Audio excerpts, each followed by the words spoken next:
If you are a Roman Reigns fan bro, आज का तो दिन आपके लिए अच्छा ही गया होगा. If you are a Drew McIntyre fan, well I can not do anything buddy. तो गैस तो मैं चैंपियंस ऑफ द वर्ल्ड में 3DX Chetan. SmackDown is one of those shows जो कि लास्ट ईयर और उसके पहले वाले ईयर में मेरा फेवरेट शो हुआ करता था, बट नाउ सिर्फ रोमन रेंस की वजह से उठकर देखना पड़ता है यार. उसके अलावा ओके ग्रांटेड कि अभी गुंथर और शेमस का जो मैच है उसके लिए भी हमें एक्साइटमेंट हो रही है, but let's start with actually में स्मैकडाउन में स्टार्टिंग कैसे हुई थी. हैप्पी कॉर्बिन और रिकोशे के मैच से, टू ऑफ दो सुपरस्टार्स जिनकी राइवलरी स्टार्ट हो चुकी है. एंड हैप्पी कॉर्बिन मेरे को 2019 से ऐसा लगता था कि नहीं इसको ध्यान से देखो भाई, ये कुछ है ये कुछ है. Turns out that he is actually nothing for मी. मतलब मेरे लिए अब वो एक बोरिंग कैरेक्टर बन चुका है. लोग कहेंगे कि हाँ ये बहुत बड़ा हील है, बहुत बड़ा हील है. हो सकता है, मे भी हो सकता है काफी लोगों को लगे भी, क्योंकि ऑडियंस में भी लोग you know bomb S Corbin कह भी रहे थे, तो हो सकता है कि लोगों को एक्चुअली में लगता भी होगा. But for me man, SmackDown में काफी ऐसे सुपरस्टार्स हैं जो कि मेरे को इस समय बोरिंग लग रहे हैं. मीनवाइल रॉ की अगर मैं बात करूं, रॉ में लिटरली एक भी ऐसा मैच नहीं होता जिसमें एक भी सुपरस्टार के लिए मेरे को ऐसा लगे कि इसका मैच मैं क्यों देख रहा हूं. मीनवाइल स्मैकडाउन पूरी इसी सुपरस्टार्स से भरी हुई थी. हैप्पी कॉर्बिन और रिकोशे का मैच भी मेरे लिए कुछ ऐसा ही था. I was like if Ricochet wins what happens, if Happy Corbin wins what happens, literally nothing. Ricochet ने यहाँ पर मैच जीता अपने फिनिशर से. उसके बाद ऑफ कोर्स पैट मैकैफी अपने ड्राइंग टूल से उसके ऊपर ड्राइंग बनाने लग गए. And I am like what the heck is I am watching. सुबह सुबह उठ के आपको ये देखने का मन करता है कि कॉर्बिन और रिकोशे का मैच. कॉर्बिन और Ricochet like just did nothing for me to be honest. Also Street Profits और हिटरो का जो बैक स्टेज में सेगमेंट देखने को मिला था, money money money bro, that was actually good, not gonna lie.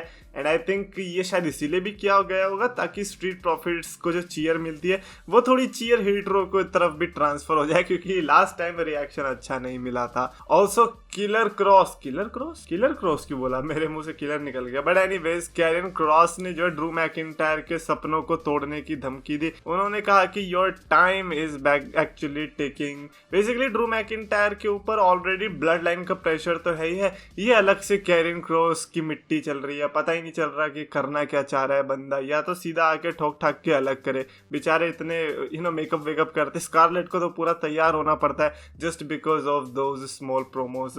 But ये है कि नेक्स्ट वीक हमें मैच देखने को मिलेगा, कैरियन क्रॉस का पहला मैच आई गेस स्मैकडाउन के अंदर. Also one more thing, I think ये जो स्मैकडाउन थी ये थोड़ा सा पहले हो रही थी, यानी कि लाइव हमें दिखाई नहीं जा रही थी. ये आधे एक घंटे डिले चल रहा था. और उसके बाद अगला जो हफ्ता होगा उसकी जो स्मैकडाउन थी वो भी उन्होंने टेप कर ली गई है, यानी कि जो उसके स्पॉयलर्स हैं वो पता है मेरे को वीडियो के कमेंट में भी आ जाएंगे, ट्विटर पे भी फैल गए होंगे. और जो स्मैकडाउन है बेसिकली वो इसीलिए क्योंकि अगले ही हफ्ते सैटरडे को वो भी एक क्लैश एट द कैसल, जिसके चलते उनको अभी टेप करना पड़ा. तो ऐसे में आप एक्सपेक्ट कर सकते हो कि आपको इधर उधर से स्पॉयलर्स मिल ही जाएंगे. एंड आई नो कि अगर आप रोमन वर्सेस मैकिंटायर की राइवलरी के लिए कुछ ज्यादा एक्साइटेड हो तो आप स्पॉयलर जरूर देखना चाहोगे. Personally I am not that big of a fan, because अगर मेरे को अगले हफ्ते स्मैकडाउन देखनी ही है तो फिर स्पॉइलर जान के क्या करूंगा मैं. खैर, Dana Brooke and Tamina versus Doudrop and Nikki SH versus Natalya and Sonya Deville versus Shotzi Blackheart and Xia Li के बीच फेटल 4-वे last chance women's tag team championship qualifying match देखने को मिला, जिसमें कौन जीता?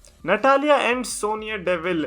Natalia is one of those another superstar जो कि मेरे को लगता है कि मेरे लिए बहुत बोरिंग है. लाइक इट्स नॉट कि लोग कहेंगे अरे तू हेट करता है, खैर उससे तो कुछ होता नहीं है. But the thing is hate भी नहीं है भाई, बोर होता हूँ मैं. मेरे को ऐसा लगता है कि हटाओ यार, इससे अच्छा मैं मैगी में सॉस डाल के ना खा लूं.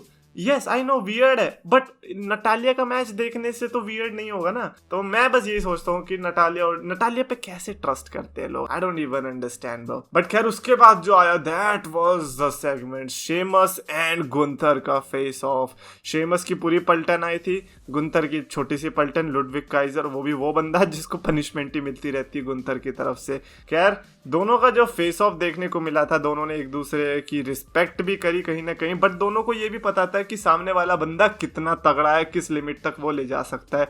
और बाकी जो बंदे थे लाइक बुच हो गया, रिच हॉलैंड हो गया और लुडविग काइजर हो गया, ये आपस में लड़ते ही रहे. काफी सिनेमैटिक माहौल बन चुका था जब गुंथर और शेमस सिर्फ एक दूसरे को स्टेयर करे जा रहे थे, घूरे जा रहे थे, लेकिन बाकी सुपरस्टार्स लड़े जा रहे थे, जिसके चलते हमें ये पता चला कि कोई भी अभी पहला स्टेप लेने को तैयार नहीं है. Maybe they both wants to know कि हाँ यार अब डायरेक्ट हम क्लैश एट द कैसल में ही अपनी लिमिट्स को टेस्ट करने वाले हैं, अभी फायदा नहीं है, अभी इन बच्चों को लड़ने दो। So that was a big thing and I feel like ये सेगमेंट में मेरे को एटलीस्ट मजा आया। बट हाँ, ये कि कैमरा के जो कट्स हैं वो अभी भी खत्म नहीं हुए इनके। ये कैमरा का जो कट कर रहा है ना, आई डोंट रिमेम्बर क्या नाम था उसका, जो भी है, हाँ केविन डन, तो उस बंदे को एक्चुअली में सीधा करना पड़ेगा, उसके ऊपर पिस्टल रखो और बोलो कि भाई क्या कर रहा है तू। And then of course one more segment आया जो कि मेरा favourite, Sami Zayn and Roman Reigns. Bro एक और बार फिर से रोमन रेंस ने सैमी ज़ेन को बुलाया एंड इस बार फिर से एक हेल्प मांगी, बिकॉज अब रोमन रेंस को पता चल गया है कि मैकिंटायर के अगेंस्ट में किस तरह से सैमी ज़ेन ने मेरा साथ दिया था, तो प्रॉबेबली ये फैमिली है। और हिंट भी दिया था कि ये वही चीज कर पाते हैं जो कि फैमिली होते हैं, तो सैमी ज़ेन को भी अच्छा लगा होगा। और बताया कि आज के मैकिंटायर के मैच में तुम्हें मैकिंटायर को ऐसा कर देना है कि क्लैश एट द कैसल के लिए बेचारा बचे ही ना। सैमी ज़ेन ने भाई वादा तो ऐसे एक्सेप्ट कर लिया जैसे इसके पहले ऐसे ड्रू मैकिंटायर जैसे बंदों को फोड़ के आया होगा, या तो हिस्ट्री हो कि हाँ भाई पहले ब्रॉक लेसनर को तोड़ा और जॉन सीना को तोड़ रखा है, अब मैकिंटायर को तोड़ना तो आसान ही होगा। तो जो भी है, सैमी ज़ेन को अंदर से लगता था तो भाई क्या पता हो भी जाता। बट ये है कि जे ऊसो को ये चीज पसंद नहीं आई थी कि लास्ट वीक किस तरह से सैमी ज़ेन ने मेरी कंप्लेन करी थी, जिसके चलते उनका जो बिहेवियर था सैमी ज़ेन के प्रति, दैट वाज वेरी शॉकिंग। और जे ऊसो ही शायद वो बंदे हो सकते थे जिसकी वजह से सैमी ज़ेन का पत्ता कट सकता था। Aliyah and Raquel Rodriguez versus Natalya and Sonya Deville के बीच women's tag team championship tournament semifinals देखने को मिला, और यहाँ से जो भी जीतेगा वो फाइनल्स में लड़ेगा डकोटा काय एंड इयो स्काई से। ऑफ कोर्स बेली की टीम भी आ गई थी कमेंट्री में, माइकल कोल की वाट लग चुकी थी एंड थैंकफुली नटालिया की टीम नहीं पहुंची और आलिया एंड रोड्रिगेज जीत चुकी है and they are into the finals. Of course मेरी प्रेडिक्शन बेली की टीम के लिए रहने वाली है without a shadow of a doubt. और एक और हिटरो का जो सेगमेंट था जिसमें हिटरो की बस में हिटरो का गाना चल रहा था, तो मैक्स डुप्री को गुस्सा आया तो उन्होंने क्या किया, उनकी पूरी टीम ने वहां पे हिटरो सक्स लिख दिया उनकी बस में। बाद में पता चला कि वो बस तो जो है स्ट्रीट प्रॉफिट्स की थी, और उससे जो है एक तो मैक्स डुप्री डर गया, मासे डर गया, मासुआ डर गया, मैक्सिन डुप्री डर गई, देन अपना एंजल डर गया एंड हुम्बर्टो डर गया। प्रो 7 बंदे 2 बंदों से डरे हैं। Can you just imagine this intensity. Max Dupree वही बंदा है जो कि गुंथर को इसी साल मुंह पे उनका मुंह बंद करके आया था, and now what he is doing. But खैर, if you thought this was very bad, bro, New Day versus Viking Raiders की तो है, like Viking Raiders के प्रोमो ऐसे होते हैं, मेरे को ऐसा लगता है kill me now, मेरे को अभी के अभी मार दो, जिंदा जला दो भाई साहब। ये क्यों देखने को मिल रहा है मेरे को coffee Kingston and Xavier versus Viking Raiders, जब इनका ऑलरेडी फ्यूनरल हो चुका था। बट इंटरेस्टिंग पार्ट तब आया जब एक्चुअली में मेरे को मजा आया, जब एक्सेवियर वुड्स ने वो फुल केविन नैश वाला प्रैंक पुल ऑफ किया और पता क्या चला, ही इज परफेक्टली ओके, और डंडे से बजा दिया वाइकिंग रेडर्स को। उतना कुछ खास बजाया भी नहीं वैसे, बट ये है कि अगले हफ्ते इनके बीच वाइकिंग रूल्स मैच देखने को मिलेगा। Now the interesting part is,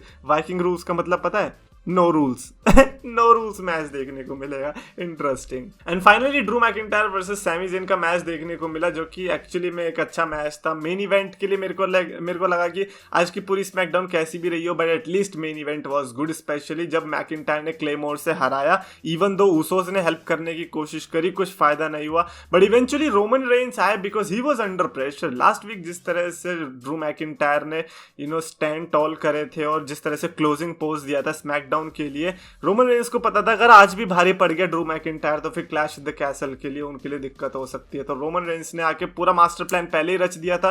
तो Roman Reigns, Usos, Sami Zayn चारों ने मिलकर जो बजाया मैकिंटायर को, सैमी ज़ेन की हलूवा किक, स्टील स्टेप्स बजाए, स्पीयर बजाई एंड एंडिंग में जिस तरह से चेयर रख के रोमन रेंस ड्रू मैकिंटायर के मुंह पर बैठ गए और चैंपियनशिप्स के साथ जो पोज खिंचवाया, that was phenomenal. However I am disappointed कि लास्ट का शॉट जो है वो हार्ड कैम से नहीं लिया गया बिकॉज सैमी ज़ेन उसमें मिसिंग दिखाई दिया। अगर आप वो हार्ड कैम से लेते, स्ट्रेट कैम से, तो आपको दिखता कि सैमी ज़ेन भी ब्लड लाइन का मेंबर है। आई थिंक कि शायद से जानबूझ के किया जा सकता होगा, but you never know. But overall I think this segment was definitely gold. इस राइवलरी को स्पेशल बनाया एंड आई लाइक जब एक्चुअली में वर्ल्ड चैंपियनशिप की राइवलरी मेन इवेंट स्टेटस पे दिखती है। एनीवेज, आज की स्मैकडाउन को अगर मेरे को रेट करना होगा तो आई थिंक मैं इसको 3 आउट ऑफ 5 की स्टार रेटिंग दूंगा because of the main event and Gunther and Sheamus, क्योंकि उसके अलावा एज सच मेरे को लिटरली स्पेशल कुछ खास दिखाई दिया नहीं। तो दैट्स माय रेटिंग्स। आपके क्या थॉट्स है आज की स्मैकडाउन या फिर किसी और सेगमेंट से रिलेटेड, कमेंट्स में लिखकर बताओ। अगर आपको वीडियो पसंद आए तो प्लीज लाइक और शेयर करो, चैनल को सब्सक्राइब करो।